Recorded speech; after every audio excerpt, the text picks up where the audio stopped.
one of our top agents. She and her husband Ben also are owners of our independent office out in Eagle Mountain, which is KW Cedar Valley. Yep. They've got quite a bit of experience in the industry. Ben was initially doing, wasn't he a general contractor at one point? General contractor and new construction. New construction, sales agent, right? Mm-hmm. And then jumped in business. So yep. They've been around the block. And, yeah, so I'm excited for you guys to hear from them. So, yeah. Thanks, Courtney. Thanks. Hi. So I brought my little here today too. This is Emma. She's my helper. Yeah. So tell me your names. I'm Chris. Chris. Okay. And nice to meet you both. Chris and Jenna. I'll try to, hopefully I remember that. All right. I will. There's just two, right? Okay. Well, good. I hope we have more today. Yeah. Sometimes a little, okay, what am I doing here? I wasn't prepared to use my computer for the presentation. What? So yeah, Ben is the associate broker, and I've gone through the classes. I just haven't taken the test. Sooner, I probably need to sooner rather than later, but we will. Oh wait, I'm in the wrong mode. How do I reset this? Need to go the other direction, huh?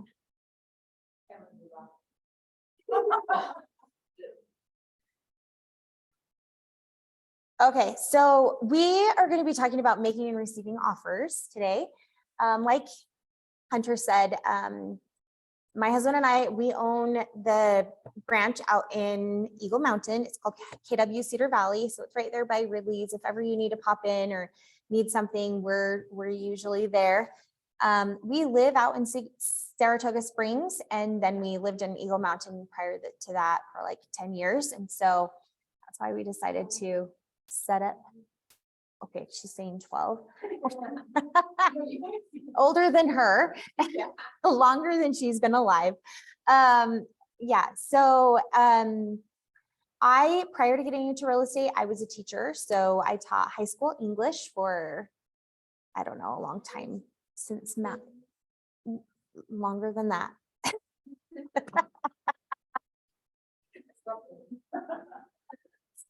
So let's see, I got into teaching in 2005. I started teaching, so, and then I left in 2016, and I taught high school, and I also taught Assault Community College, so I did some adjunct there.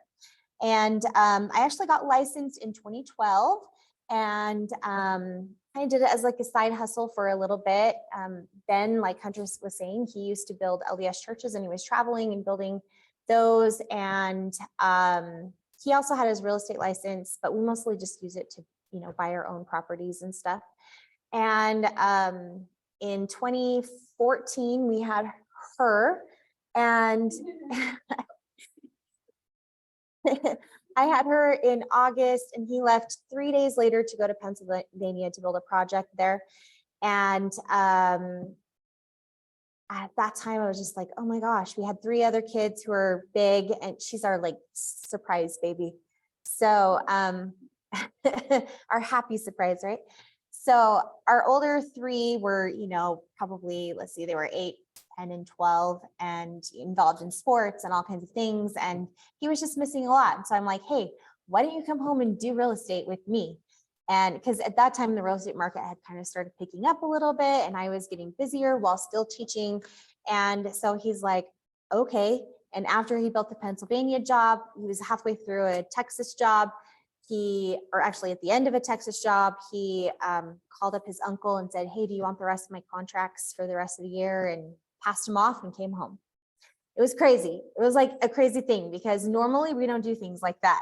But anyway, he came home, and then he actually went to work for Woodside Homes for a few years and was one of their new construction sales agents. And I continued to just do resale during that time. And then in 2016, I left teaching, and Ben continued at Woodside for a couple more years. And we then partnered up in 2019, and we're like, all right, let's just do this together. And so, yeah, that's kind of our story.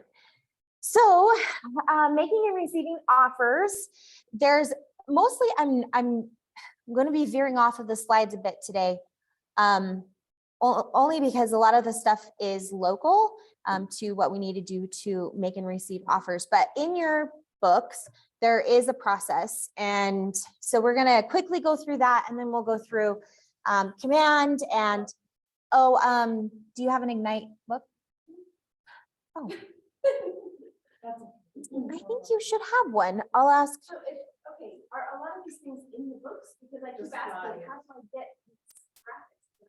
Yeah, so you should have a Ignite student book. Oh, okay. Yeah, I don't know where to find it, but we can ask Molly. Where do we find the book? I actually.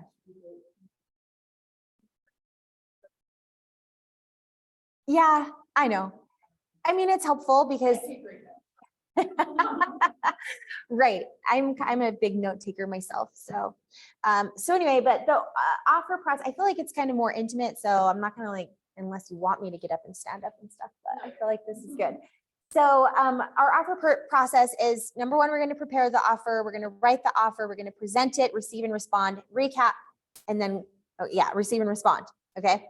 So in preparing the offer, I do need I'm going to pull this over. Where's the video? How is this videoing? I don't know either. I think that is this the camera? Okay. I don't, oh, you can see this from here. Okay. Okay. I know, right? Okay, so in preparing the offer, there's some steps that we're going to go through for that. Writing the offer, additional, and then what we do when we present an offer and what we do when we receive and respond. So I always like the Gary Keller quotes. He says, some of the best agents I know love nothing more than a difficult negotiation that gives them a chance to really shine, to acknowledge objections, to discover a solution with which both sides can be happy. When I think of, whenever I'm going to approach writing an offer, I always want to think of a win-win situation. How can we make this work for my clients? How can we make this work for the sellers? And let somewhere meet in the middle to make sure. If sometimes I have a client who like really wants to offer a low ball offer, before I would do that, I would say, okay, what we need to do is we need to be able to back that up with comps to support a low ball offer. If we can't do that, then the seller is going to immediately turn it down. Like we have to have a reason to offer lower than what they're asking. And what is that reason? And so usually we do some research and try to find comps that would support that. If there are no comps, then we come back and we say, look, this is what the market is saying, and try to talk our client into making a more an offer that will likely get accepted and is a reasonable, logical offer. So this offer process is in the book if you ever do decide to download it. But this is kind of just our sequence. Buyer makes an offer, seller responds in one of three ways. They can either counter the offer, accept the offer, or reject the offer. But even if they reject the offer, it's not the end. If you notice in each one of these steps, if they counter the offer, it begins a negotiation process. If they accept, yay. Rarely does somebody accept right then, but if they do, this begins the contract to close process, which there are other points of negotiation during that process. And then if they reject the offer, again, this is where you would contact the listing agent and ask, what can we do better on the next go around? What does the seller want to see? Just because they say no or reject it does not mean no. And usually if somebody does submit a lowball offer, they would reject it more than likely if they're not going to counter. And then that's when you'd go back, okay, how much closer do we need to be in order for your client to be willing to work with us? Do they kind of share with you, like, where you sometimes, like, they might not give you an exact, but they'll say, we need you, you know, closer. And then I kind of fish around like, okay, like 10,000 more, 15,000 more, would that be better? You know, sometimes they're really clear because it really all depends on what the seller has given their or what the seller has given the listing agent permission to say. And so if they do have permission to talk about offers or talk about where they want them to be, then they might be able to. Otherwise, they're going to give you roundabout answers. Or it might say, you need to come up, like if it's way low ball, you need to come up to like 20, 30,000 before they'll even talk, or you need to be at ask price before they'll talk. And that all depends on the market that we're in too. The market has changed significantly from last year. Last year, we would do things completely different than we would do things now. And so, you know, sellers are willing to negotiate a little bit more right now than they have been in the recent past. Okay, preparing the offer, just some quick things to go through. All right, I'm gonna flip my screen, and before I prepare an offer, let's see. I'll take this slide off for a second and go over some things that I would do before I. If they say. How much closer do you need us to be, or I don't know what I said. Or yeah, what can we do to make this work? Or where do we need to be in order for this seller to be willing to work with us? Yeah, I can share this with you. This is from my team booklet, and also I think the pro team has something similar. But so what I do is before we even begin the search, I am going to ask my clients if they have a pre-approval letter. And if they don't have one, then I'm going to put them in contact with one of my lenders. I use a couple of different preferred lenders that I've worked with for a few years that I trust and value their business. They are really great communicators. They're always finishing. Like for me, the importance of working with a lender who communicates, is transparent when there are issues, and make sure that they meet the deadlines. And so that's really important to me. I've worked with a lender before who always missed the deadlines, and it was such a headache. And we were always having to do extensions, and I don't want to do that because that could ruin the deal for my client, right? So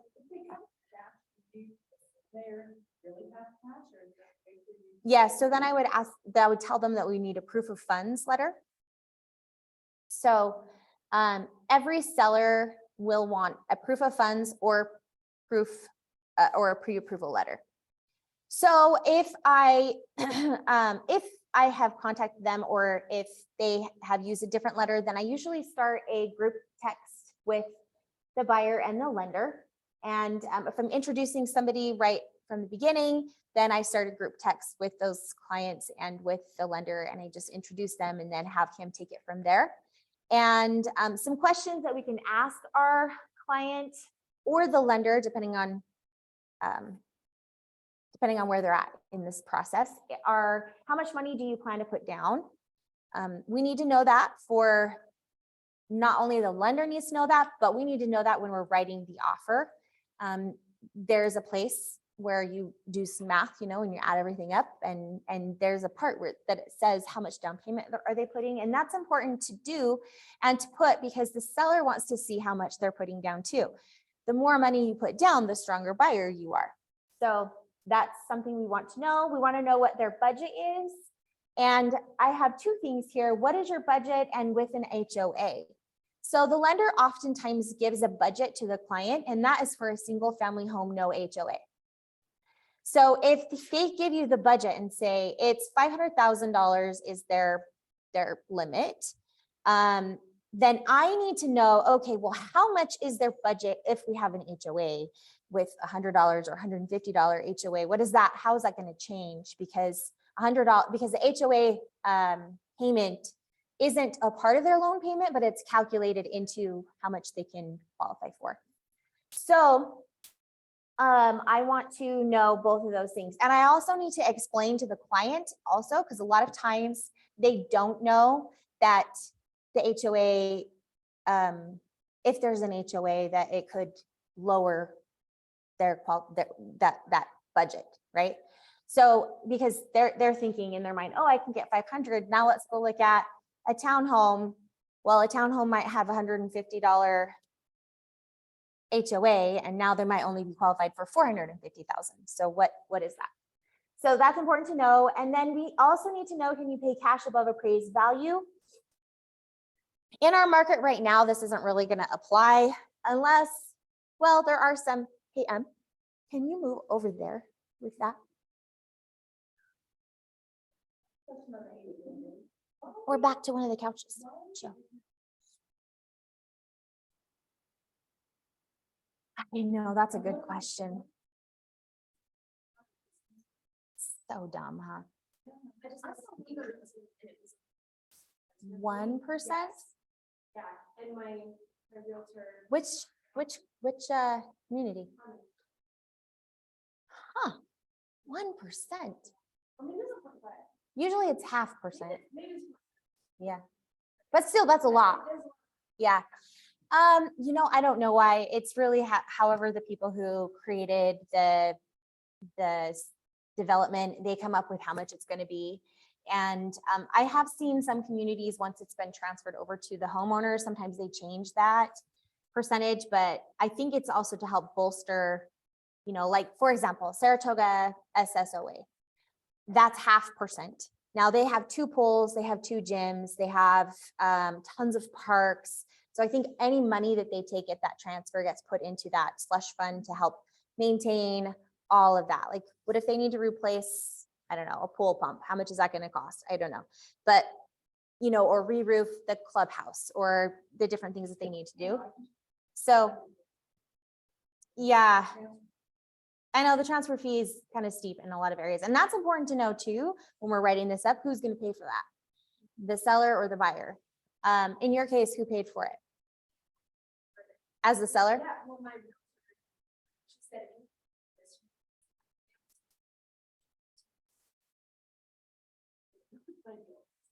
Oh,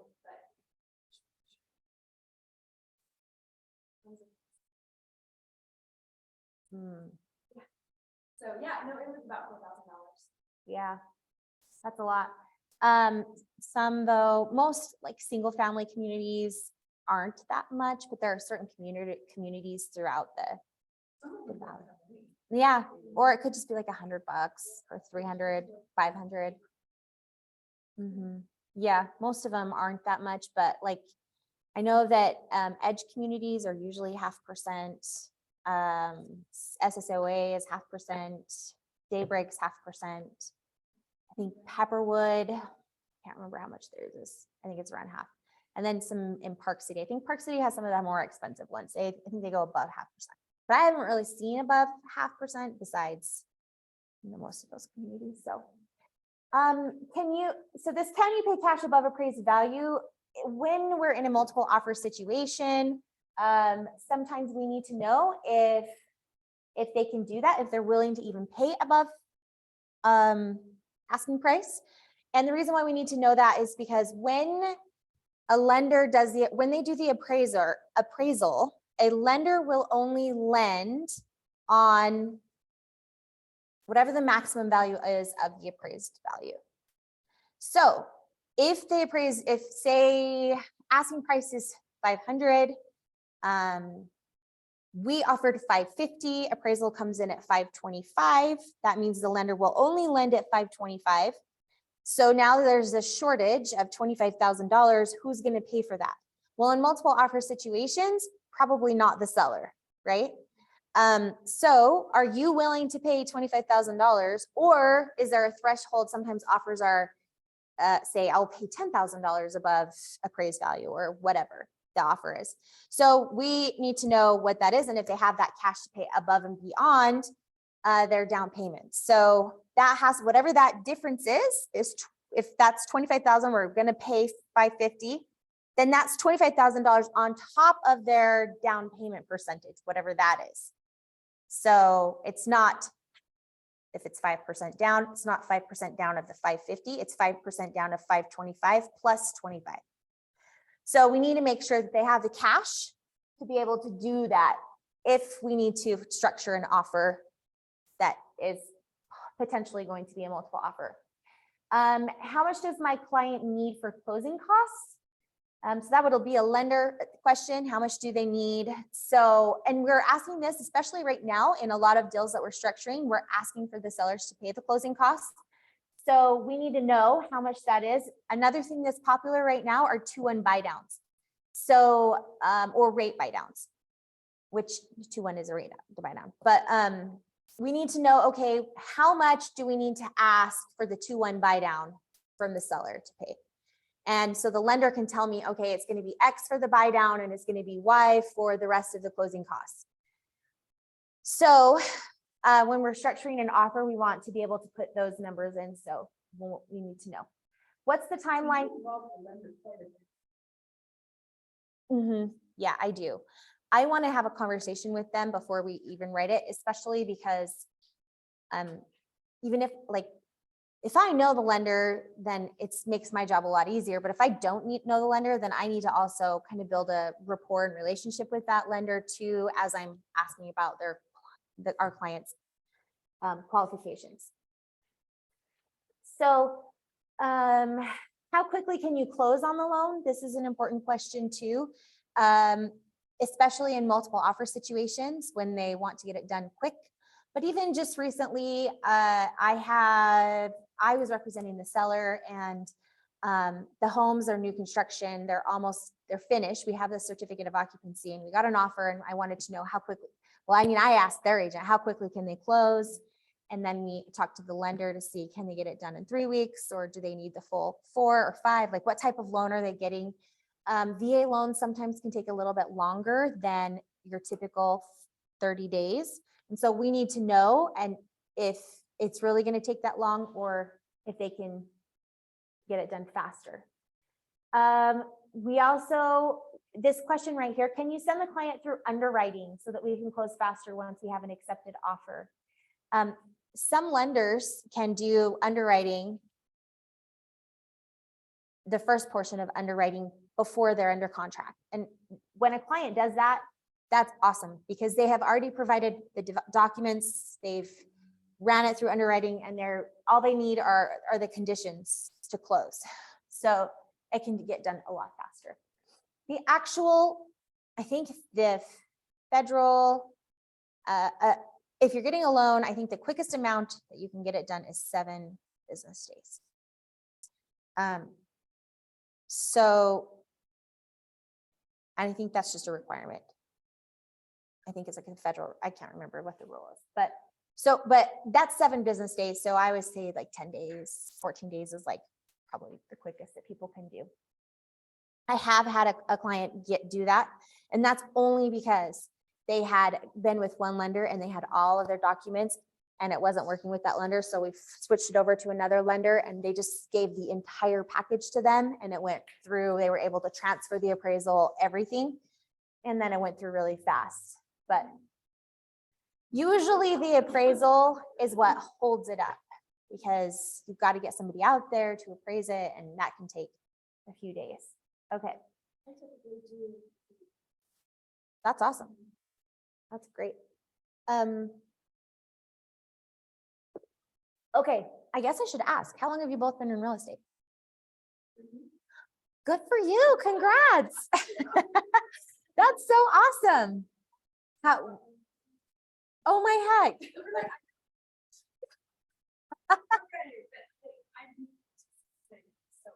What? Sold a lot of real estate. Oh my gosh. Are you in the military or something? No.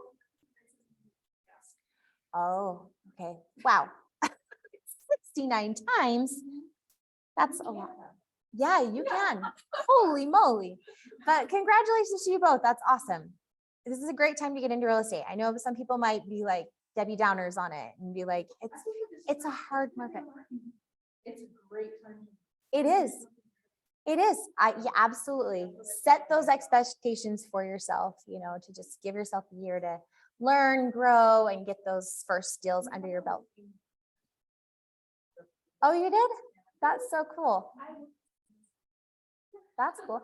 Where did you teach? Okay, nice. The last school I was at was Brighton High School. So I miss it. Okay. Nice. Come on. You didn't know all this. Yeah, and what did you do before you moved or went into real estate? I've been a stay-at-home mom. Okay, good for you. I had a bakery from home. Uh-huh. Custom bakery. Oh, cool. For a little while, but yeah, I homeschooled my kids for 8 years. And Wow. yeah, so now my oldest is out of the house, my middle son goes to.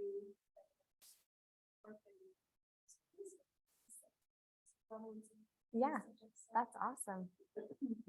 Good for you guys, both ladies, not guys, ladies. Okay,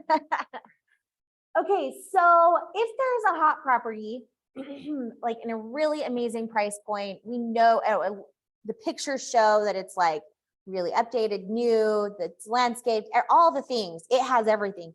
We know that this is going to be a hot property. Then before I even show the home, I'm going to give the agent a call. So I'm going to ask, what are the seller's circumstances? How come they're moving? Do they need a lease back or a longer close or a shorter close? What do they need? Are there any special features that might not be apparent at first glance? Okay, these are all on. Yeah, that I'll send you. Yeah. Would clients accept a competitive offer before the weekend? Because a lot of times what happens is somebody will list it on a Wednesday, they'll say no showings until Saturday, and then Friday you see it's gone under contract. So you want to check to see, hey, would they accept an offer before the weekend? Sometimes they will, sometimes they won't. Sometimes, yeah. Will they accept a blind offer? If I'm representing the seller, I would say no. I want them to see the house and walk through it before we agree on anything.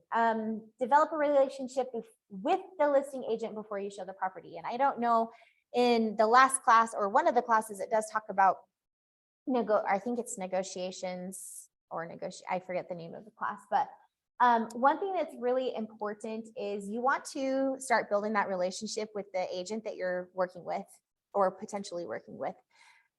You're not only building the relationship with your client, but you're building the relationship with the other agent.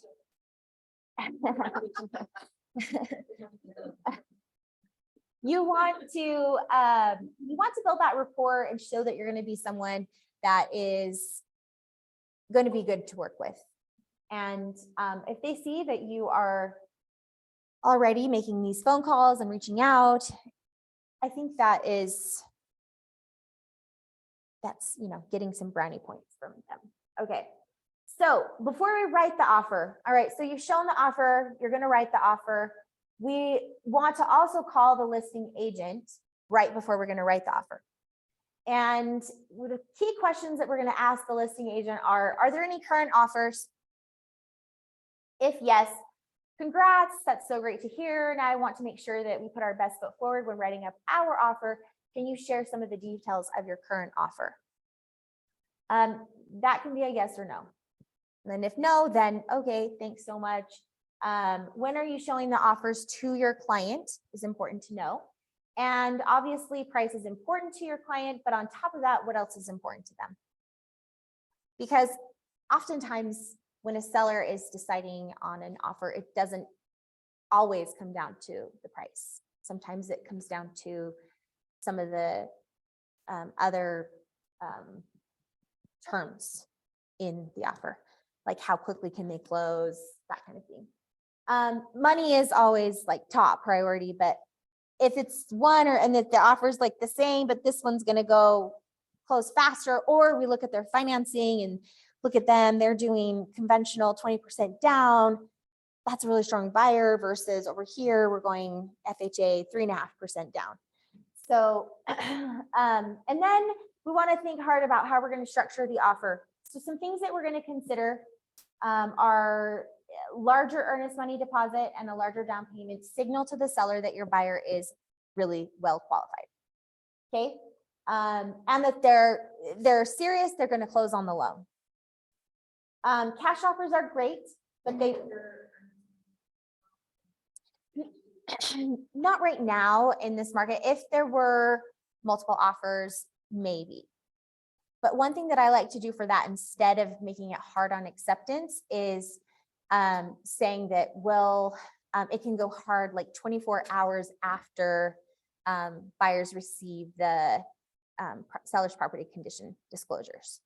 That way we can see them, or sometimes the listing agent will, if the listing agent has added those as a document to the listing, then we can read those and send those signed with the offer, and then we would potentially do the hearted acceptance at that point. But so many crazy things have happened since that crazy part of our market. Lawsuits and things now are starting to happen because people waived due diligence. So I think it's better to know, or better for everybody, if you give at least 24 to 48 hours after reading those seller's disclosures. That way, or after receiving them, so that you have a little bit of time. Cash offers are great, but they don't necessarily win the day if the other terms aren't as good. A lot of times cash offers, they think, well, but I'm cash. Well, yeah, you're cash, but sometimes cash offer people also want to offer less than what, somebody who has a loan and who's well qualified, and cash is great. We love cash, but the money that the bank is giving is cash too. So it's more than just that amount. Although I will say right now in our market, if a home has been sitting on the market for a while and maybe you're doing a contingent, you're trying to sell your house and your house isn't selling, somebody comes in with cash, they might take it because they're tired of waiting. Yeah, let's get it done. I don't care that it's less. Yeah, you can close within a couple of days with cash. That just happened to me. Actually, my client was under contract to buy a house, contingent on the sale of their house, and someone came in and had cash. So they made us either get rid of our contingency and close, or cancel. We had to cancel because they couldn't do it without selling their house. It was really sad. We're really depressed over it, but we're going to keep looking. Hopefully we find another just as good or better of a property. Okay, so the next one, if you're putting in an offer that is well over list price and you don't have the comps to justify that high of a sales price, make sure that it's clear that the buyer is willing to pay over appraisal value and has the funds to cover that portion. So that's what we're talking about in a multiple offer situation, where everybody's like, in the last couple of years when we were driving the market up, there were no sales to support paying $80,000 over, right? So you knew that there was going to be some kind of shortfall. And how much was that? How much are the buyers all willing to pay over whatever appraised value came in? And that oftentimes came down to what they would agree to. I had a client once, oh my gosh, this was the craziest thing ever. But we had lost out on a couple of deals already, and he was getting frustrated. And he's like, all right, I'm just going to go all in, hard money on acceptance, and I'll pay whatever the difference is between appraised value or between the offer, we didn't know what appraised value is, but like the asking price was $730. We came in at $800. He's like, if it came in at $730, I'll pay whatever the difference is. I was like, you have $70,000 in addition to your down payment that you will pay cash. He goes, yes, I'll do it. I'm like, okay. And then it appraised.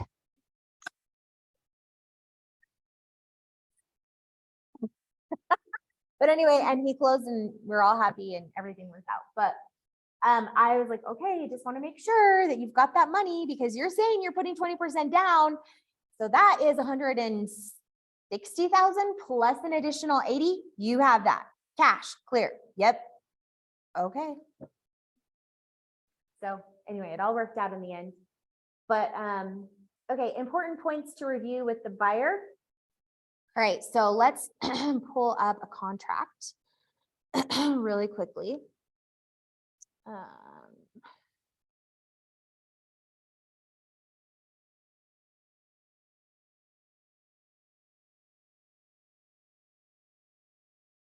All right.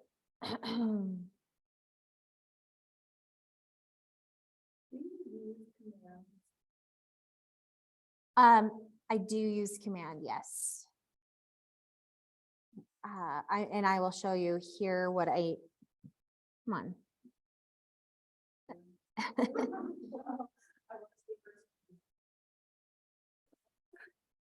Yeah, you want to because you need your DocuSign and it's all connected.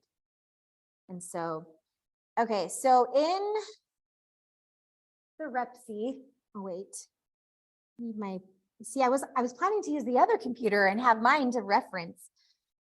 It's okay.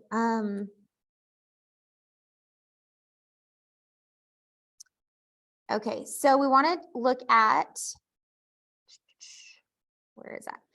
Okay, section 1.2 and 1.3. So let's go to those, 1.2 and 1.3. So right here. Oh yeah, this is really important. In fact, we can just go through the contract. Okay. Before we jump to that, I'm gonna suggest, okay, so up here, this is where we put in our earnest money amount. And you'll put in the, you say it's $5,000. So we're filling out an offer. I'll do today. Buyer Jane Smith from, I don't know, Mr. Seller. We're doing $5,000 in the form of, now I usually used Earnest. So have you guys learned about Earnest yet? A little bit. Okay, so But maybe just from school. yeah. So, oh, Earnest is the platform that we use here at the brokerage. Okay, so Earnest, and it's EARNNEST. And what that is, it allows you to accept earnest money deposit, like through just a EFT transfer. So it's really cool. So I just put in all my options, EFT or yeah, just that, check EFT. Ah, what? Yeah.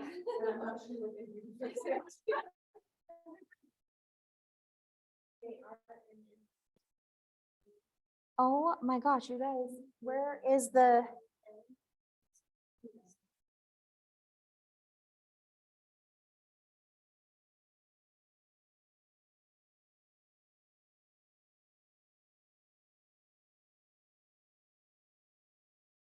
What was this room?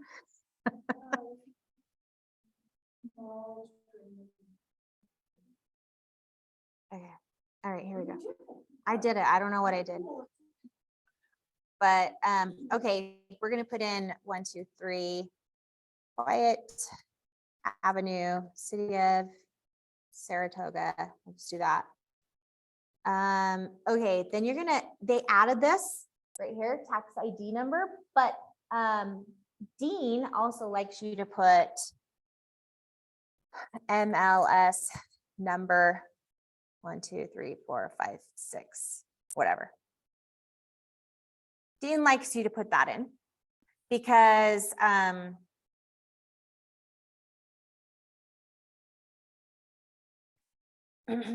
because it has a reference point. It has the MLS listing number on there.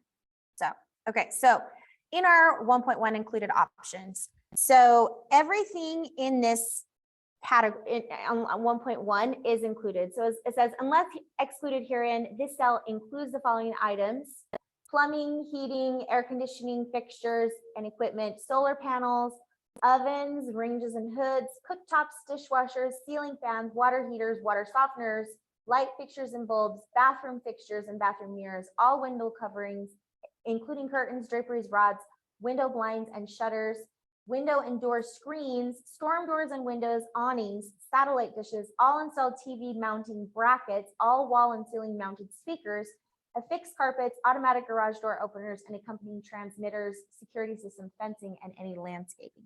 So that's a lot of things that are included. And so you need to, if you are going to exclude specific things from it, then you need to make sure that you specify that. We actually had an incident, I did, on a contract years ago. I was selling a larger property. It was like 5 acres.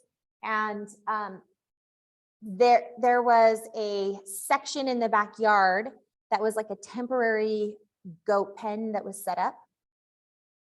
Like a little lean-to shed thing that was all temporary.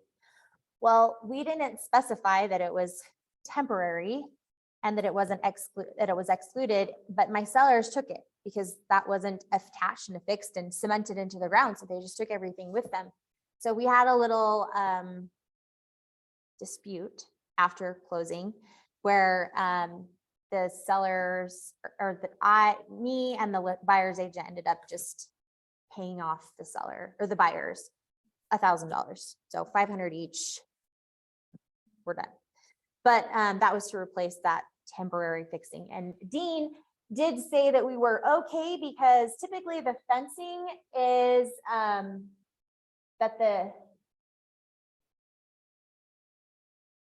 they changed this a little bit, but the other they've updated this contract. But basically the seller owns. And usually it means the exterior fence, not any like little pens inside. And so that's how we were able to get around that. But then we still paid him off to make him happy. So that's important to list. This thing right here, TV mounting brackets, that's something that sometimes sellers take. The curtains, the draperies, rods, blinds, shutters, those things are things that you need to really specify if they're going to be excluded or included. Solar panels is another thing that we need to specify with, like, I know why anybody would take their solar panels with them, but they could, right? Yeah. If they do take them off, they'd have to repair the roof and yeah, opens a whole other can of worms, right? Other included items that you would be including, the most common are your washer, dryer, refrigerator, and microwave, and anything other that you'd want to specify here. And then anything that's excluded, you want to make sure you check that box and put those items in. So typically on the listing, when you're the listing agent, there is a section on the MLS where you would put in what you want, what the seller wants excluded. Now, granted, those are still negotiable. Like you could ask for them to be included if you want it. Like if they're excluding the washer and dryer, you could still ask for it and then they can say no. Yeah. So, and any personal items like that, that is something that would be on a bill of sale. But yes, I have negotiated in things like my husband and I, we bought a model home and I really, really liked these bookcases that were flanking the fireplace. And I was like, we have to have those. Like the house has to have that. So they gave that to us. And then we asked for, that was part of the contract. And then anything additional, we did a bill of sale for the furniture. But okay, and then we're going to go to purchase price. So this right here is where you would put in your, this is really important that your math adds up. Okay. So your purchase price is 500,000. Your earnest money is 5,000. Are we doing any additional? No. Okay, the new loan, what type of loan are we doing? This is where we need to know how much down payment they're putting down. So if they're only putting, you know, if we know they're getting an FHA loan, we know that they're putting 3.5% down. If they're doing a conventional, okay, well, how much down payment are you doing? 3, 5, 10, or 15%, or 20? And so they would let us know, okay, they're going to do 10% down. So, so 50,000, right? Oh, wait. How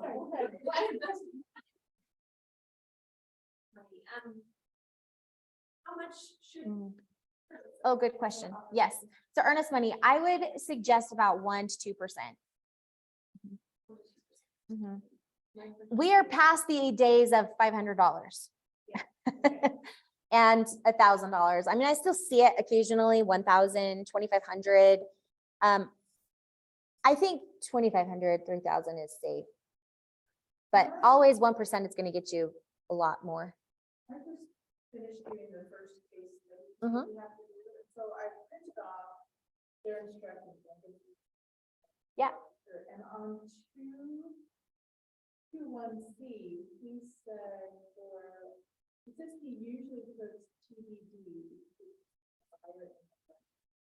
Yeah, you can do that. I usually just, so I usually put in a specific amount because they like to see numbers. But I also tell the buyers that whatever we put here is, and maybe that's why Dean likes to put TBD, because whatever you put here could change. Like it's not going to be exact. Yep. So you're not locked into that. Right, you're not. But it just shows them that you have money. That's what I like to do, but yeah, I if just wondered, I've never seen that. TBD, Yeah. I see it on contracts. And sometimes I'll do it if my client just doesn't know. Or if they haven't decided, then we'll just do that. Balance of purchase price in cash at settlement. So does he put TBD on that too? No. What does he put there? So he shows what, Below. On the one I was doing, they paid. Yes. Where it makes sense or helps the buyers negotiate position, insert how much cash. yeah. So here is where you would put the down payment amount. If you were gonna put this line TBD, you could, then right here, you put your down payment amount. But then you want to make sure that all of these line up and that they're total to that 500,000.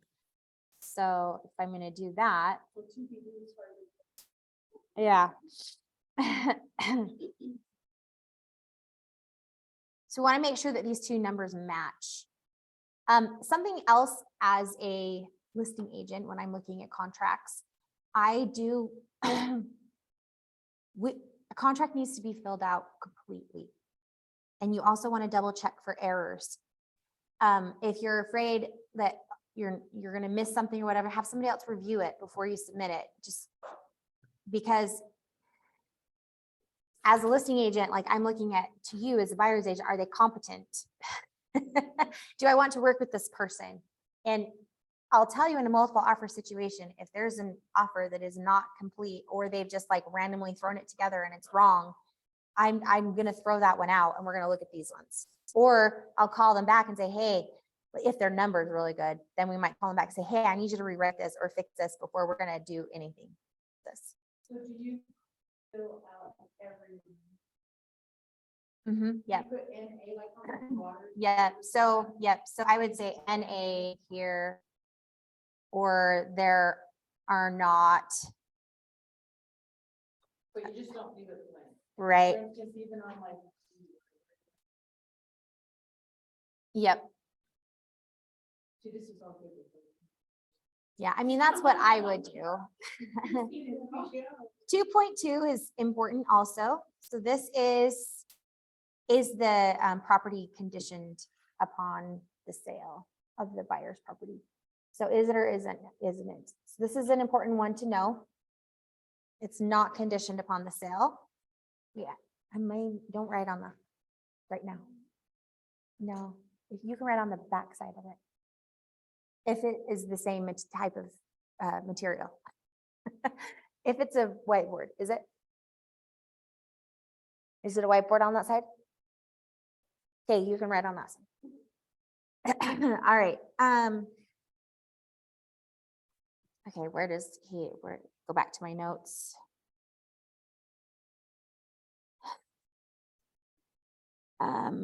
Purchase price is subject to the sale possession. Okay, and then who pays special assessments? Okay, yeah. All right, so going through the contract, 3.3 is possession. This is another important negotiating point. This is where you need to talk to the seller or the seller's agent to find out how much time are they going to need to move out. So are we good with possession on recording? And that would mean that as soon as it records, we're getting the keys and the buyer can move right in. Or are they going to need 24 hours or 48 hours? What do they need? Or are they going to need a lease back? And so if they're going to need a lease back, then you can go up to 60 days to do a short-term lease back. And there is a form for that. So maybe they need 7 days. And so we're going to give them that. Now they do mark it on the MLS how many days they want to move, but I still think it's worth a conversation to ask. Okay, for proration. All right, this is the special assessment part. And so this is where we need to know, okay, special assessments. So sometimes we have the HOA fee, we have the HOA transfer fee, and then we have additional assessments that they say, you know what, all of the, let's see, we're gonna paint the exterior of the building this year. And so we're going to assess every homeowner $500, and that's going to pay for the painting of the building if it's not in their fund to do it. And so we need to know who's going to pay for that. Well, me representing the buyer, I'm going to ask for the seller to pay for that, right? Any special assessments that have been assessed to the property. I've had that same client with the goat client, yeah. There was a dirt road that led to their house, and they were going to pave that road. And so they had it previously assessed through taxes. Well, they were paying it off through taxes over the next so many years. For that assessment, we ended up negotiating that as the buyer would continue paying that off. And we just readjusted based off the price and different things to account for that. So that's one where it was really helpful to know. It was like $15,000 for that road that each homeowner in that neighborhood had to contribute in order to put a blacktop on. So that one, we said the buyer would be transferred or taxes. It's paid through their tax bill. Okay, the fees, costs, obligations. So escrow fees, rental deposits, prepaid rents. So if there has been deposits and prepaid rents, then those are prorated, and you would get, like if you close in the middle of the month, then you would get the money from the 15th to the end of the month as the buyer. So those are usually prorated. HOA entity change of ownership. So this is where we need to know who's paying for this transfer of ownership. The seller, the buyer, or are we splitting it equally? That's always a negotiable thing. When the market was hopping, most of the times the buyer paid for it. If there is no HOA, you just do it, or do you put NA on it? I just put NA or leave it blank. Yeah, just move that section. And then here, you're going to put who's representing whom. And if you are a limited agent, then you would need to fill out the additional form. If it's a limited broker, we still need that form. So like say I'm representing a seller, you are representing the buyer, we are both with Westfield, we need to fill out the limited agency form so that they know that Dean is a limited broker, but we are acting as.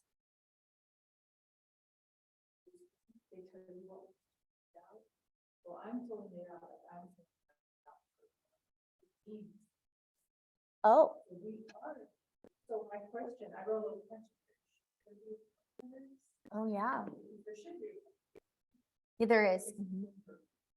Limited. Well, there is, but they don't tell us.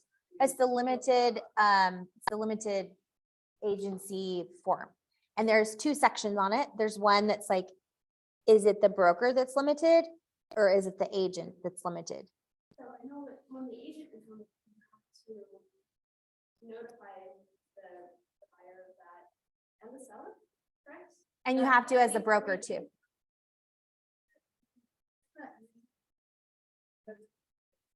Yeah, I would think so. In the very beginning, broker, you have to. I usually do. We do it pretty quickly. I don't know if there's a deadline, to be honest. I maybe should know that. My last transaction, they didn't notify me until closing Oh, that it was limited. percent. oh, Or no, it wasn't closing. It was when I. okay. Title insurance. Okay, here's the important section as a seller and as a buyer's agent that you need to know.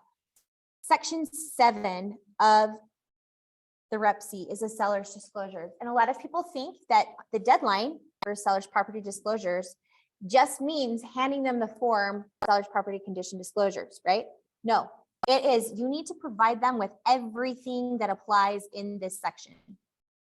So A is the written seller's property condition disclosure form, signed and completed, okay? B is a lead-based paint disclosure and acknowledgement for the property required. If it is, then you provide it. C, a commitment for title insurance. So you've got to, really, when you have a client and you're listing a home, you want to get that PR before you get an offer. So once you have a listing agreement, you reach out and you open escrow. And they can get the preliminary title report made. And so that when there's an offer, all they have to do is go in and edit the preliminary title report or title commitment, which we call PR. It's one of the many things. I know. Yeah. So then you also need a copy of the restrictive covenants, rules, and regulations. So you need to ask your seller to go into their back office for their HOA, and you need to ask them to pull for you the CCNRs, and on E, the recent minutes, budget, and financial statement for the homeowners association. So sometimes the title company, if they've been, well, my title company will often send me whatever has been recorded for CCNRs, but sometimes they don't. And so I think it's best to have the seller go in, and you as their agent, they make it really difficult for agents because you're not the homeowner. So they'll only give you the information to the homeowner. Yeah. So most of them are online. So they can just log in where they pay their HOA, get all their documents, and send them to you. So a lot of people don't understand budget and financial statement. So on the back office, they might name it profit and loss statement. That is a financial statement. So oftentimes I'll tell my client, if you don't see financial statement, look for profit and loss statement, and then they'll pull that. And then they need to know if there's any long-term tenant leases or rental agreements. So make sure you have those. If there are no leases, then you just don't worry about that one, right? A copy of any short-term rental booking. So if it's an Airbnb, you need to know that. But if it doesn't apply, it doesn't apply. A copy of existing property management agreements, evidence of water rights. So this is important. So the goat property also had water shares. So I needed to know what the water share number was for that property. So you can look that up, and you do that. I always forget the name of this. It was on the tail. I know. It's the water division. Yeah. Utah water. Yeah, that's what I do. Utah Division of Water Rights. So you can go right here and you can search for a water right. I've actually sold several properties with water rights, and I have one right now that has water rights that we're transferring. So you can go by name. So I have a client, their last name is Segmiller. So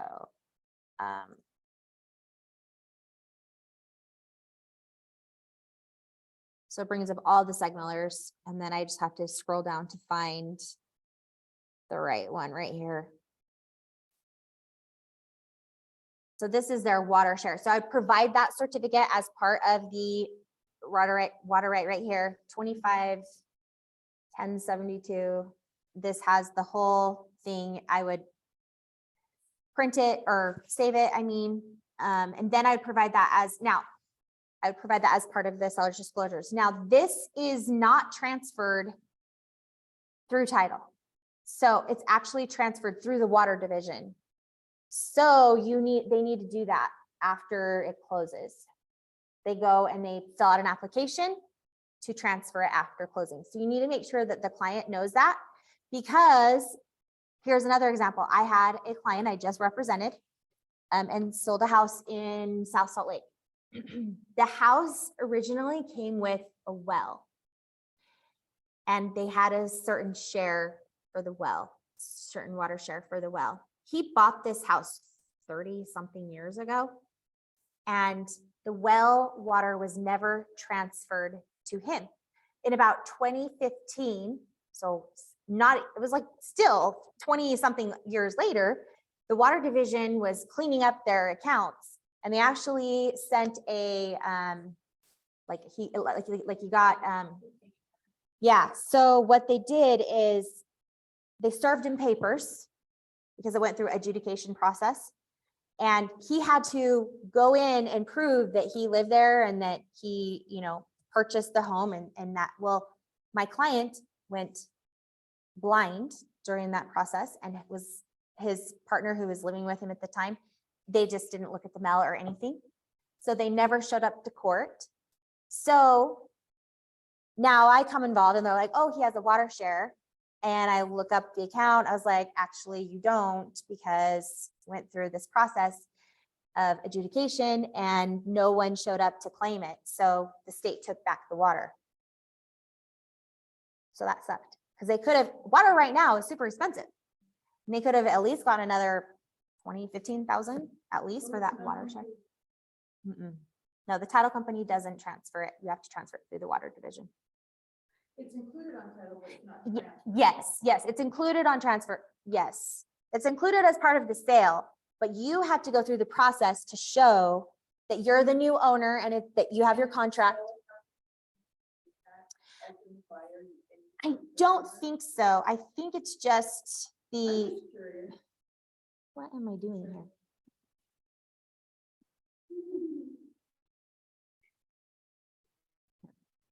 I go, we're shopping at Young Living. Okay, yeah. Evidence of any water. Okay, so with I don't think the seller has to do anything. I think it's just the buyer fills out the form and you prove that you have the contract, that you've closed, that you're the new owner. Yep. And then the written notice of any claims and or conditions. So if there's any environmental problems or zoning code violations, you need to know that. And then the last thing is, if you are a foreign person, then we need to know that too. And anything other. So like, if I'm selling new construction, and maybe we'd put in building plans as an additional thing that we'd want to know, specifications. So there we go. All right, then we go to buyer's conditions. So all of these things have to be provided before the deadline, whatever has been set in the contract. So if we get to section 8, due diligence condition, is the property conditioned upon due diligence? You want to make sure this box is checked. Yeah. Unless you really are truly waiving that, but always do click yes. Appraisal condition, we're going to click yes for that, unless it's a multiple offer situation and they have the cash to buy it or pay over, and we're fine to do that. Financing condition, we need to know if there's financing required. Now, some people think that getting money from a hard money lender means that you're not getting financing, but no, you are getting financing. So this is why this button was put in here, because people were using short-term financing and not saying that they were getting a loan for that. Yeah. Here is where you would say at the due diligence deadline, how much we had $5,000 of earnest money, $2,500 at the due diligence deadline is going to be non-refundable at, I don't usually put anything. Unless it's a multiple offers. Yeah. Additional earnest money, I usually I know. Will not deliver, and we're gonna say 0. So unless we absolutely have to add additional earnest money, I'm gonna say no here. There are addenda. So if you have addendum 1 through 3, and you have an FHA VA, you need to say that you have all of those. And all of these are a part of the offer. So everything has to be signed. And you would say on each addenda at the end where it says, we'll scooch down. About a half an hour.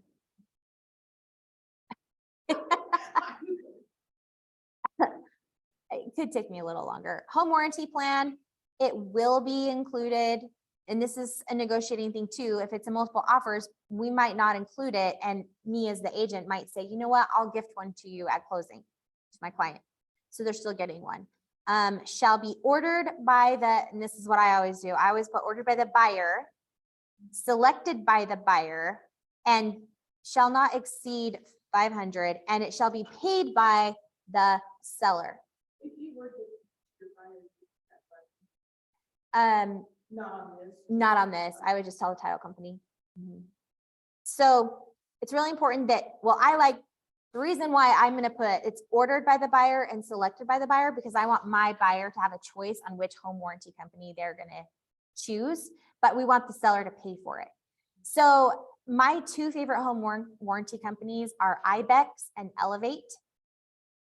And the reason why I like those 2 the best, and I don't know if Silverback does this now, so it's a question that we could ask, forget his name, but the guy from Silverback who comes. Yeah, so the thing that I really like about these 2 companies, Elevate and Ibex, is both of them cover you from the day of purchase of the sale for the entire year. Whereas most other home warranty companies have a 30-day seasoning of title requirement. So if there's an accident or something that happens, something breaks within that first 30 days of ownership, it's not covered. Whereas Elevate and Ibex will cover it.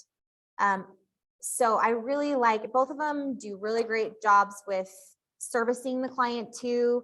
Another thing that I love about Elevate, that this is a really great selling point that you could use when marketing yourself to buyers, sellers, is they offer a free home warranty for a listing.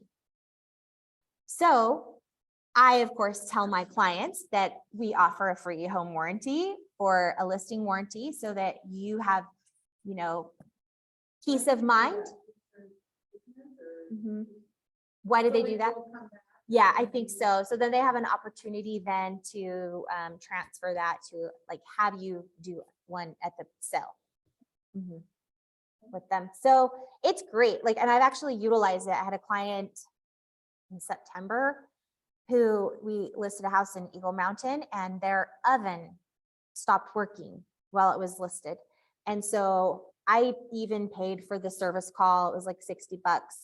Paid for the service call. They came out and they fixed it for my client for free. And they were so happy. And if they couldn't fix it for free, then they would replace it. And there's actually a place on the Elevate, they call it a subscription now, where you can do a brand for brand. You can pay a little bit more for a brand for brand replacement. So you would want to do that if you had professional grade appliances. You would want to pay the additional money, because if you have a Wolf range, you want a Wolf range replaced. You're not going to want, right. Right. They probably might give you a Frigidaire or something. A real, yeah. Right. So, and this $500 too, you also want to consider on the type of house. If it's an average home, a $500 home warranty will usually cover most everything. So like if we go to, say Elevate home warranty, it's Elevate HW.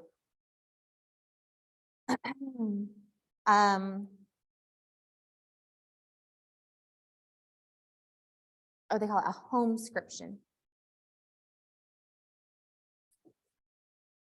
Pricing for real estate. Okay, I have, okay, they have plans starting at $450, $600, or $750. The totally elevated is going to give you like everything. Oh geez, wait, what? I know, I just want to see the view, the plan. I don't want to. Oh, see, here's your listing coverage, $0. And they also have one for new construction too, if you want. I don't know why it's, there is somewhere. Yeah, help.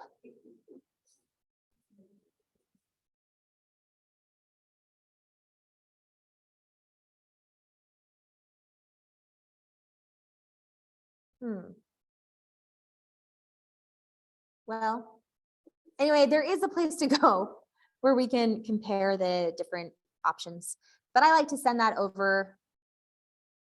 Oh, you guys, what the heck?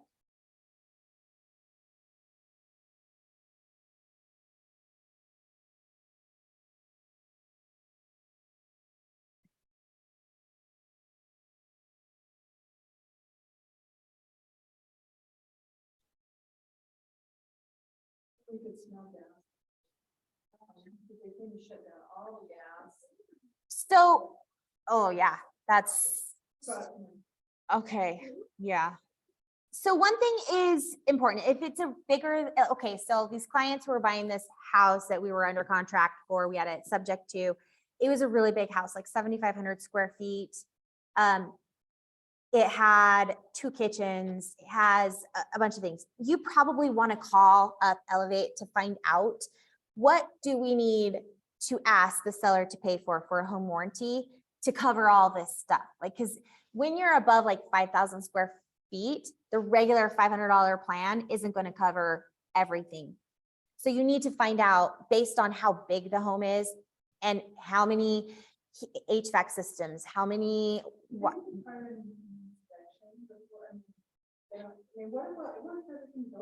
Yeah, you do. So they do, some of the home warranty companies do ask for proof that you've had an inspection. And so that's another reason why you would encourage your buyer to get one. Like, you want to have this done because if something happens, the home warranty company needs to see that it was inspected and in working condition prior to purchase. But so this is, you can do that too, but then you wouldn't share it with the buyers. Instead, you would just look at it and say, you know what, there's these items that come up. Maybe we should get a jump start on fixing some of these things so that when the buyer comes and does theirs, it's, you know, those maybe crucial items won't come up. Now, I've had a situation once before. This was on a house in Pepperwood in Sandy. It was an older home and all of the systems were old. The HVAC, the water heaters, everything. They were going to break. They were going to, in the next couple of years, maybe they weren't, but the possibilities of the water heating going out was really high. So what we ended up doing is we asked the sellers to pay for, I can't remember, it was 2 or 3 years of home warranty upfront.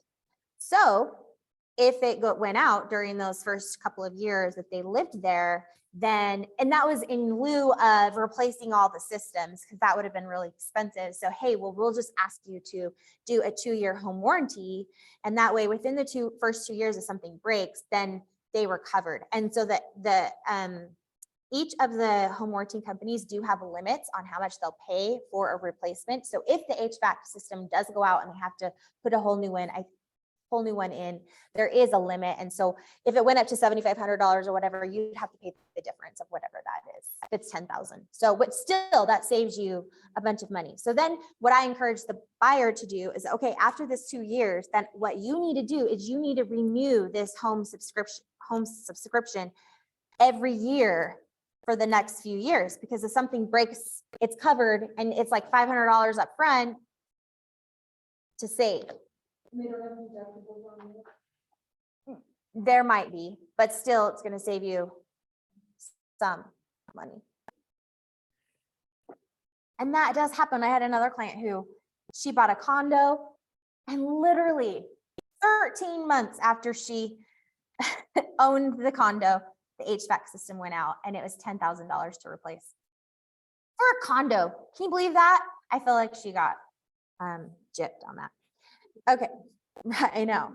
I think the reason why it was like special because it was like smaller, I don't know, they had to do some kind of weird configuration because it was a condo. I don't know, but all right. So we jump down to mediation.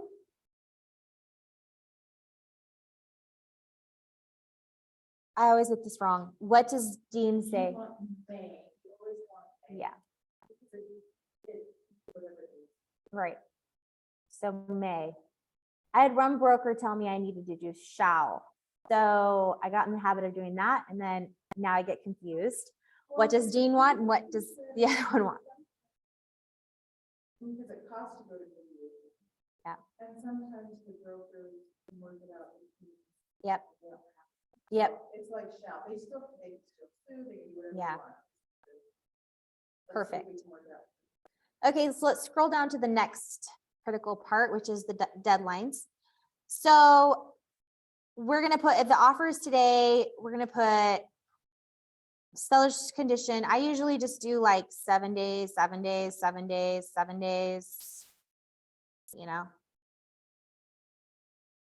is usually what I do. Now, they might not always like that. The seller might come back and say, hey, we want a shorter due diligence period. And that would be a conversation that we'd have to prior, you know, to writing the offer, talk to the listing agent and find out how much are we okay with doing 10 days or 14 days for due diligence.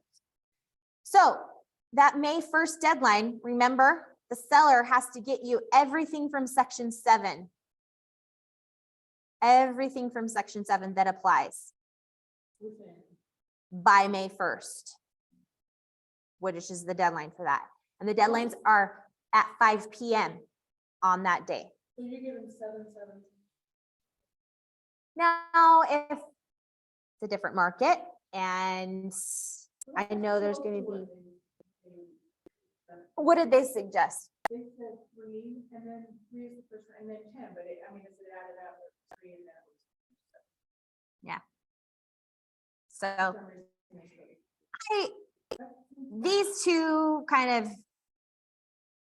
these two right here, first, the seller's disclosures and due diligence, I feel like there's some, like, depending on what the seller wants, depending on, you could, yeah. 3 days is sometimes tricky, especially if you don't have the preliminary title report yet, the commitment. Then I just make it easy. I remember 7. But I know, right? Financing and appraisal deadline 15th. And then you need at least 4 days generally to close from that date to settlement. So then this last one right here, the offer in time for acceptance. Buyer offers to purchase the property on the above terms and conditions. If seller does not accept, that's the key word, accept this offer by 5 p.m. Remember, we did the offer today. So we're going to do tomorrow, April 25th, my son's birthday. He's turning 19. 5 p.m. tomorrow, this offer shall lapse and the brokerage shall return any earnest money deposit to buyer. Okay. So a lot of people will say, agents will say, or buyers or whoever might say that the offer is not, okay, there's not a timeline on whether or not you can counter offer, right? But there is a time for acceptance. So this is an acceptance deadline, not an offer deadline. Yeah, So if you're going to accept it, so especially like with the addendum, with an addendum, like if it's the final addendum that you've all like come to the agreements and you're like, yep, you got to make sure that's signed by 5 p.m. Otherwise, you have to write another addendum to extend the time. Okay. So if you're going to counter, do you just like leave somebody on red for 24 hours and not respond? No. Like if we're going to counter the offer, I'm going to say, hey, we're not going to be able to counter before 5 p.m., but just want to let you know that we're countering. Okay, thank you. So if that date passes, though, you have to do a whole, I mean, I guess the counter is. The counter is what resurrects the offer. Never heard of this. I don't know. It says I rarely put in a specific time for acceptance. Usually use upon. And I call the listing agent and let them know an offer is coming and you can know when the offer will be accepted. That way I can let them know the offer acceptance that expires at that time. So it's, well, I would like a date in there. I just. Yeah, I've always done just. You have to use the. Yeah. I always put in a time. The only time I don't is sometimes, yeah, 24 hours. Now, if it's like a weekend, I do consider Sundays. Some people don't like to work on Sundays. And so I might put it for Monday just to be courteous. But, or actually, if I put in an offer on like Saturday, I might say like 10 a.m. or noon on Monday. So they've seen it, they just may have not responded, or they're not going to respond until. And if you hear nothing back, yeah. And as the listing agent, I feel like I should give a courtesy call to the agent, whether we're going to counter, reject, or accept. Or even if there's multiple offers, I always like try to keep everybody, you know, I just don't like ignore. I always just try to do my best to just give a courtesy email back. Hey, thanks so much for your offer. We decided to go with this other one. I'll let you know if something changes, kind of thing. That's what I like to do. But, or a quick text saying the same thing. Sometimes some agents are really pushy and like, and we haven't gone with their offer. And so rather than being like confrontational, I will sometimes just send the email or response email to their offer and just like that. That's my way of letting them know, because I just don't want to like engage, you know, and sometimes text will engage. No, they're not. And remember, like, I do think like agents are your friends. You want to look at them as your friend, and the agent on the other side of the table.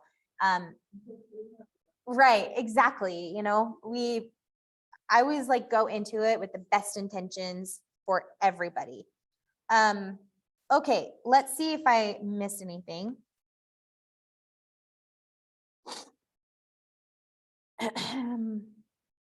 Who pays for the HOA? We did that. Is there any earnest money non-refundable after July? We did that, right? Will there be any additional earnest money deposit? Are there any necessary addenda? Okay, we didn't talk about that. So if somebody is using FHA financing or VA, then we need to know that. And there is a special form for that. So in your form, I recommend taking this class as soon as you can. There is a forms class at the board. And they will go through all, I don't know. I haven't taken it for a few years. Oh, okay. If it is, I mean, a Zoom one might be okay, but last time I took this class was a few years ago, before COVID, probably. But it is very important to know what all the forms are that we have to use at our fingertips and what they're used for. Because there's a few forms that I use a lot, and I'll tell you which forms those are. So you're always going to need for buyer, you're always going to need the Rep C, right? You're always going to need an addendum to the Rep C. If it is VA or FHA financing, you're going to need this one. So this is the FHA one. So if I already had another addendum, like for closing costs, there's things that I like, extra things that we want that aren't like on the contract. I don't always need an addendum, but most of the time there's an addendum involved in some way or another. With FHA, I was going to say, maybe I would put the closing costs, but FHA actually has a portion for closing costs. So you don't need to do closing costs twice. You just need the FHA one. But if we'd use another addendum and FHA is my second addendum, I would just number it as O2. I would not, it's not its own addendum. Does that make sense? It's in addition to the other addendum that we have. If it's the first addendum that we are writing, then it would be O1, right? Put in the date, put in the buyer. We're going to tell them what type of loan it is, and it matters. And the reason why it matters is, well, to us, it matters in that sometimes the VA takes a little bit longer. So we need to know that. Like, are we dealing with a VA buyer or are we dealing with an FHA buyer? Which, just because it takes a little bit longer does not mean that we don't want to work with that person. It just, we just need to know. And a lot of the VA loans, sometimes the lenders can get them done sooner too. So we just need to ask them, how long is it taking you to do a VA loan? So that we just set that expectation from the beginning. Yeah, so on this, VA and FHA also require a couple of extra things. So seller may make any and all appraisal repairs provided that the cost does not exceed. So we're asking that if there's any repairs that need to be done, we're asking up front that they'll repair those. And so maybe you're going to put in $250, $500, $1,000. I usually put in $1,000 there. And then that way, if something comes up and it needs to be fixed, they've already agreed to anything under 1,000. But if it were multiple offer situation, I may not do that. I might just put 0, and that's on us, I guess. Okay, so it's up to you. If required by applicable VA, furnished buyer with a current pest control report. So I always put 250 here.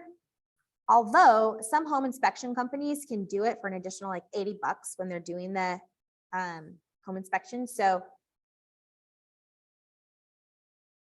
and this does come up. So we're saying the seller's going to pay up to $250 for that report.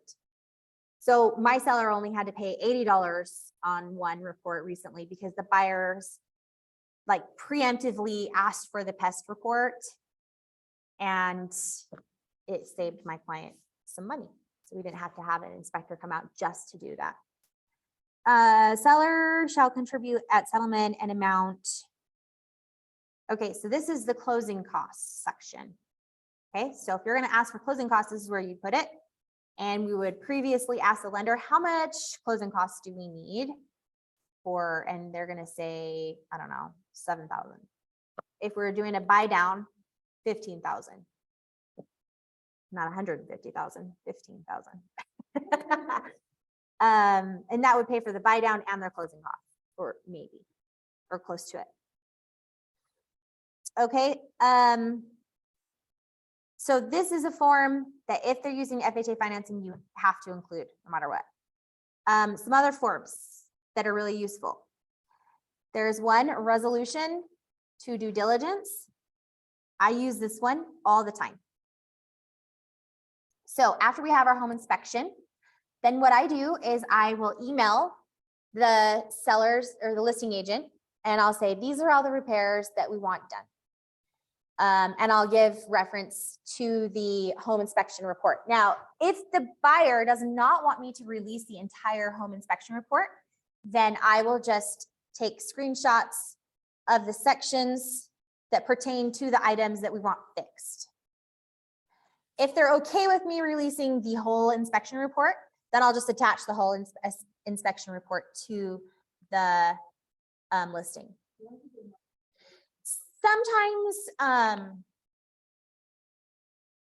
Sometimes buyers just don't want, or the sellers, sometimes buyers don't want the sellers to know all of the problems that, because it could, if there's not very many items that come up, and there's just these small things that we're asking for, then we could lose some negotiating power by sharing the whole inspection report.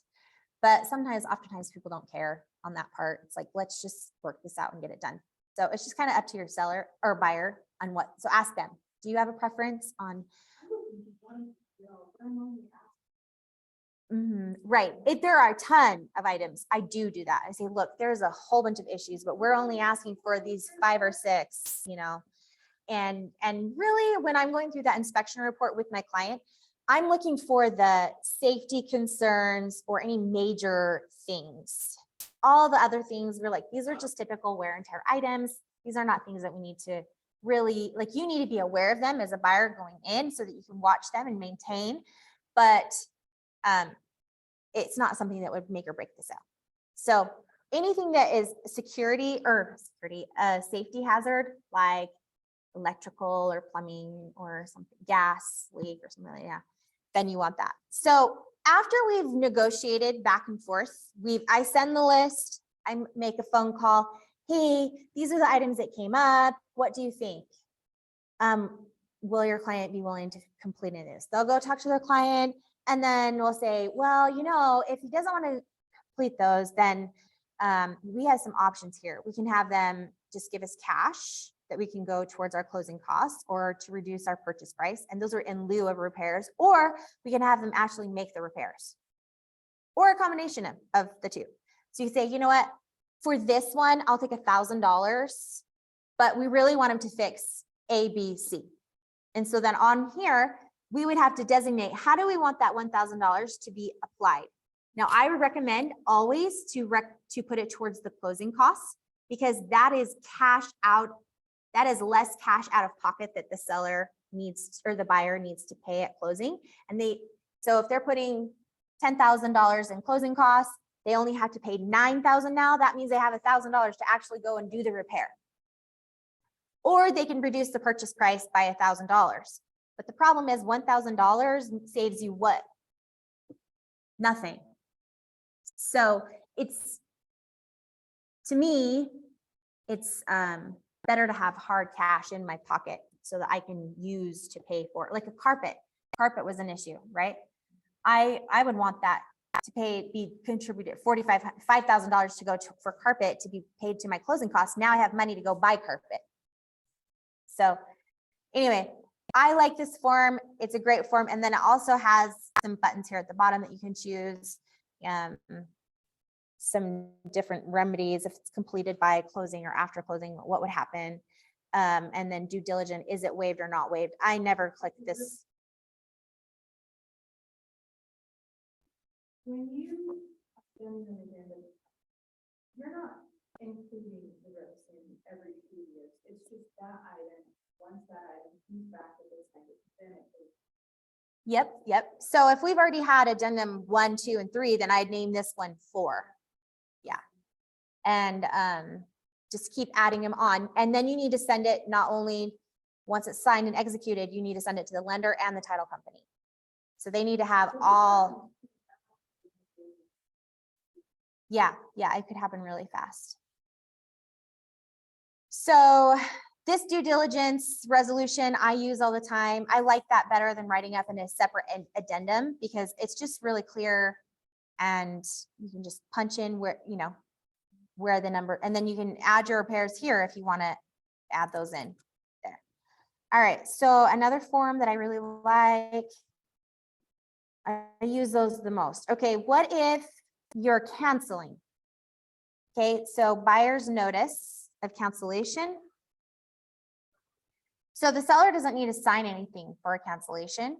So you just put in the buyer's information, the seller's information, the property, and then we just click the button that applies. So if they're canceling before the due diligence deadline, we would click this button, and that means that they would get back their earnest money, right?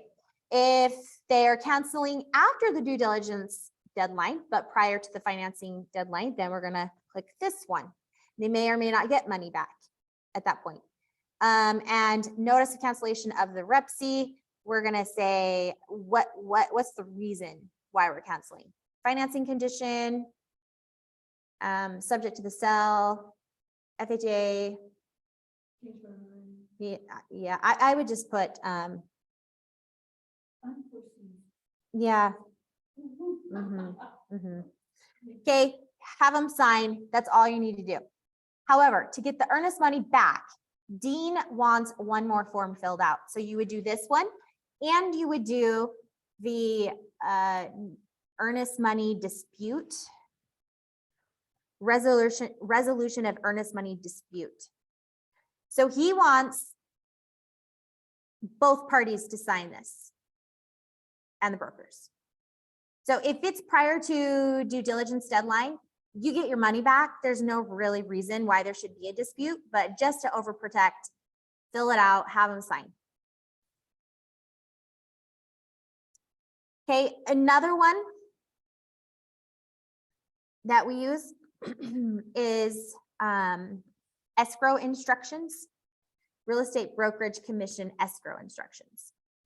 Sometimes we're negotiating, and I've done this multiple times where we're doing the due diligence, the seller's willing to give this, the buyers asking X, and they can't quite make it work. The seller is just refusing to come down the additional $500 that the buyer is asking for. I don't want to lose the sale over a stupid $500. So me as the buyer's agent will go to my client and I'll say, you know, the sellers are willing to do this, and I know you really want this. And so, you know what, I'm going to make this happen for you, and I will pay the $500 difference. So in order for that to happen, I then have to fill out this brokerage commission escrow instructions and make sure that the broker signs it. And we just have to do it if it pertains to, you don't have to do both sides. You just have to do the whatever side pertains to you. Yeah.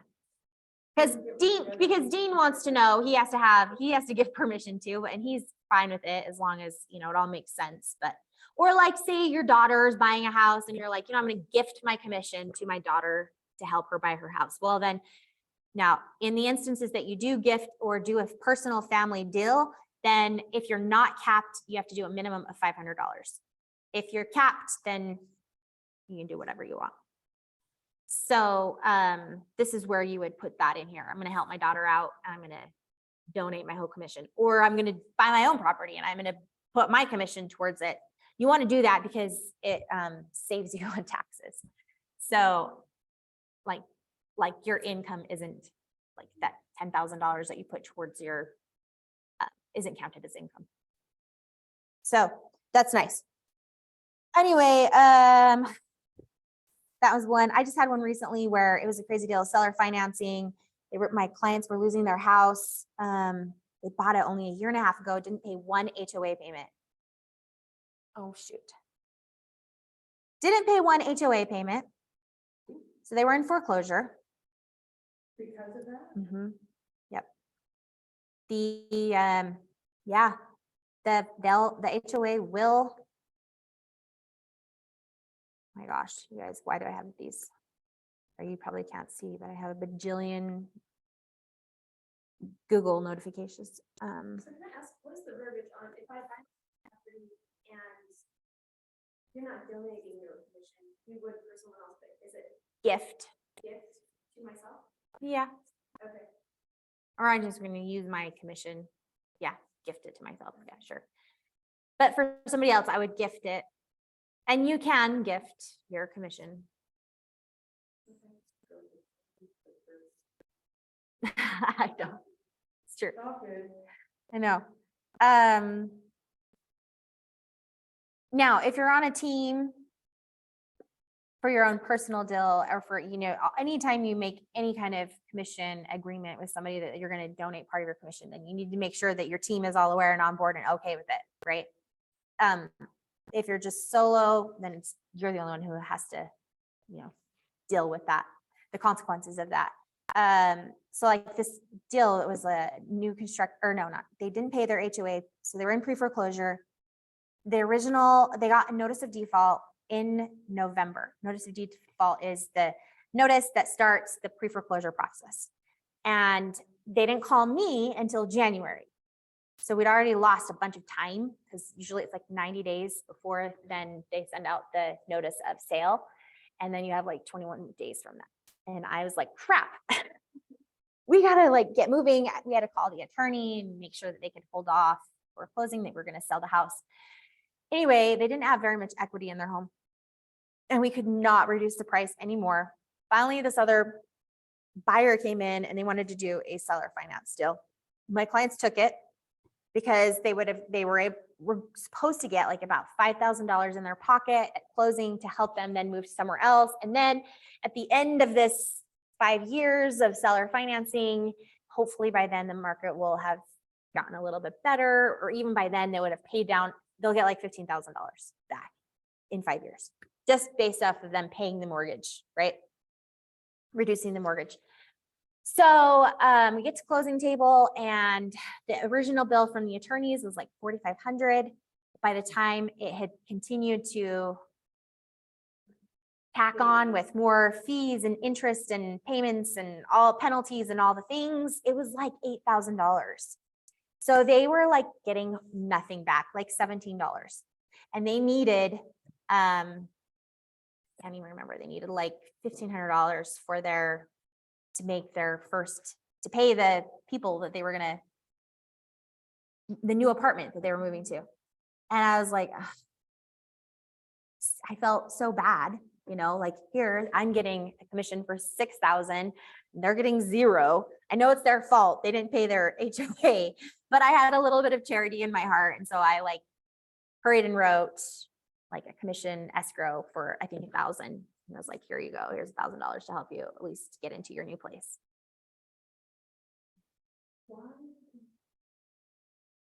They claimed, yeah, they were definitely kicking themselves.